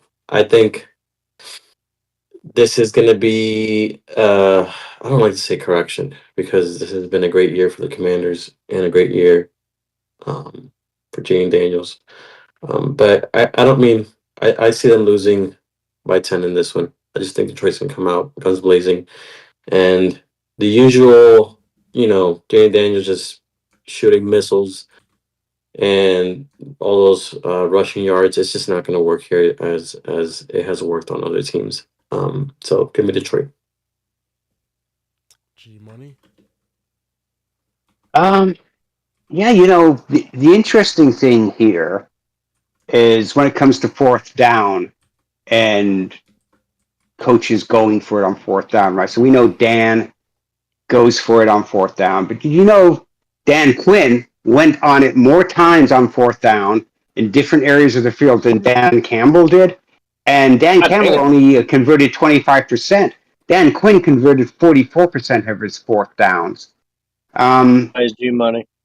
Dan Quinn is like a riverboat gambler. He's like, G Money. okay, Dan Campbell, go bite someone else's kneecaps because I'll punch you in the face. I'm going with Washington. I do see Detroit winning, but I see it as being a closer game than people think. We'll see how it plays out, but yeah, give me Washington in the 9.5. We're cooked. Yeah. After G Money says that, y'all two feel pretty damn stupid, don't you? Don't you? I see it. I don't know what that even means. I see it. There ain't the only thing dumber than your pick is whatever chandelier Nestor has above his head right now. I don't know what the fuck is going on up there with them random ass light bulbs. Yeah. That's wild. Okay. What the fuck is that even, Nestor? Let's get to the next game here. Sunday afternoon, we've got the Rams going to the Eagles. The Rams are 6-point dogs on the road. Malin, we will start with you. Listen, I'm taking the Rams and the points on this. And I don't even know who's going to win this game. But if there was ever a year that the NFL was going to cook a schedule or all the tinfoil hat conspiracy theorists out there, oh shit, we've had a lot of fires in LA, people. Oh, the back's against the wall with the Rams. But when we're being serious, the Rams been playing as good a football as anybody else second half of the year. As good a football. Outside of losing to the Seahawks the last game of the year by playing pretty much like their JV starters I guess third stringers, practice squad people even. I think they had fans coming in off the stands and putting pads on playing against Seahawks. They won 5 in a row, and they had to beat some good teams. They beat some teams like the Bills, okay? That offense is humming. Matt Stafford is healthy. The offense is healthy. The running game is healthy. Igby is balling. That defense, okay, is showing up just like everybody thought. Jared Verse. Like the Lions defense is showing up right now. And when you look at Philly, do they not seem one dimensional as shit right now? Definitely. Like, yes, they won, but there is no consistency in the pass game, and that might because Jalen Hurts was out for a couple weeks with a concussion. You got fucking AJ Brown reading books on the sideline. It's Saquon or bust for this Eagles team. So what that tells me, this is at least going to be a close game. Yeah. And I actually think the Rams could win this game. This is the type of game that Sirianni fucks up. And this is just the type of Philly moment. Like, this is the way the Eagles are supposed to be. Fuck the time they won the Super Bowl. They won it by accident with Nick Foles. This is what they're supposed to do, is not give Barkley an opportunity to win the rushing title and then lose in the divisional round because Jalen Hurts can't complete a bunch of passes. This is the Philadelphia Eagles that we all know and love. They're due for a dud here.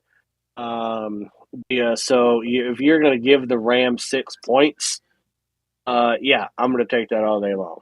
I'm taking the Rams. True. For that. Go ahead, Nestor. I'm going to take the Eagles. He said true that. And then he said true like 5 times. I was counting. He said true 5 times and then took the Eagles. I think I'm the give you more Eagles will shit about fall. that chandelier. Don't worry about it. The Eagles will fall, but I think not yet. And we might be underestimating them. Gosh, a little bit. I feel like Get it out. AJ Brown will have a. That's what Joy Taylor said. We're gonna have a. I thought you said put it in. Nah. Get it out first. She's done. I thought that was pull it out. Oh, okay. I'm sorry. Go ahead.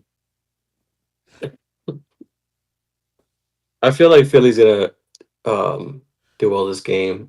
Saquon's gonna go off, and I feel like AJ Brown, for all the books he's reading, which his teammates seem to be like, I didn't know he could read. That's mean. That's mean. That's very mean.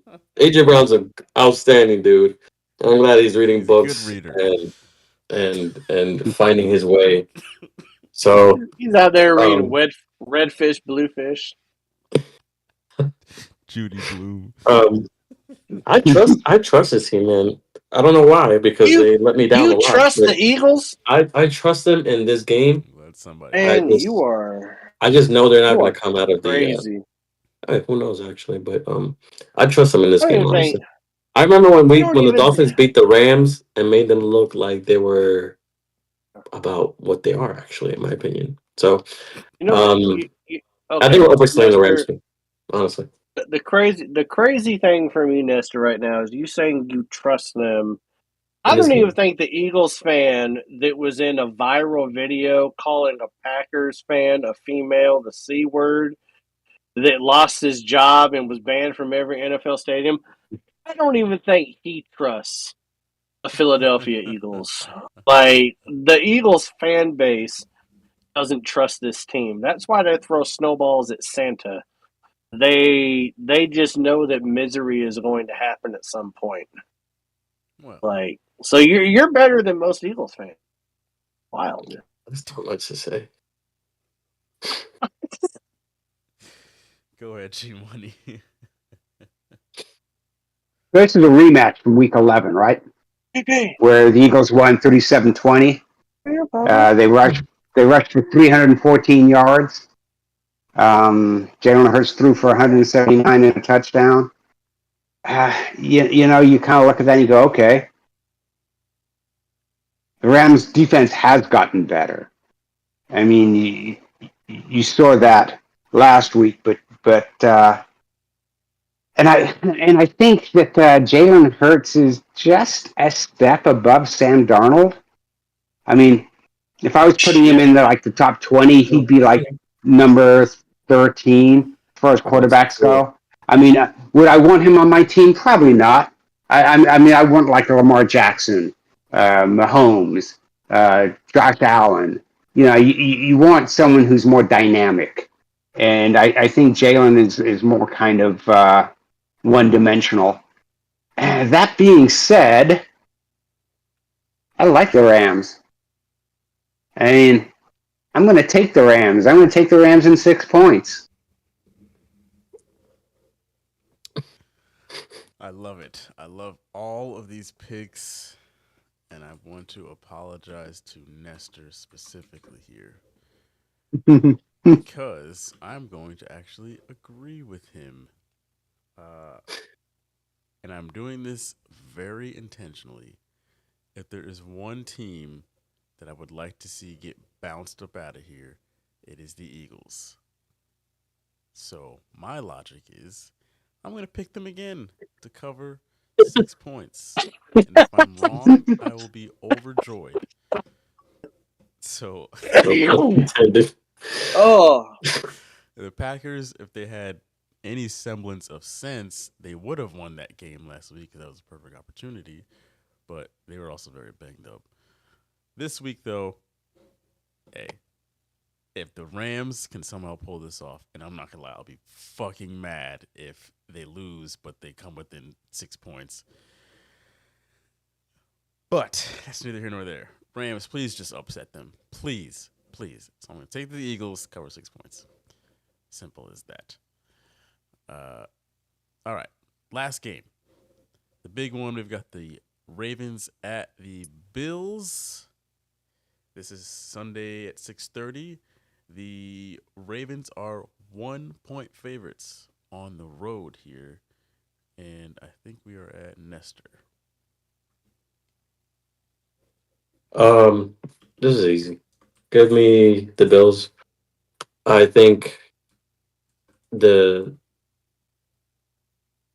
defensive coordinator is doing really well this year. Besides that little thing that happened with the Rams, I think. I think this is Josh Allen's year because he won't get another one if he messes this up. He really won't. This is the perfect window of opportunity for him. He doesn't have Stephon Diggs. He has all these guys that are just decent enough to get the job done. And they just it's gonna come down to him making it a game. Because I don't expect the Ravens to be bad technically in this game, but it will take some of the talents that we've seen from Josh Allen to get the past the Ravens. So at home, you know, give me the Bills. All right, G Money. This is the third rematch of these playoffs this weekend. Houston, Kansas City was a rematch. Rams, Philly, and Baltimore, Buffalo is a rematch too. Crazy how that works sometimes. This time they're going to Buffalo as opposed to playing in Baltimore. I'm going to take Baltimore. I'm going to take Baltimore plus the 1 point. So you have another matchup of MVPs, and if people haven't already voted that are supposed to vote for the MVP yet, are waiting for one more game, this is the game then, isn't it? And Lamar Jackson outplayed Josh Allen the first game, and he'll outplay him this game too.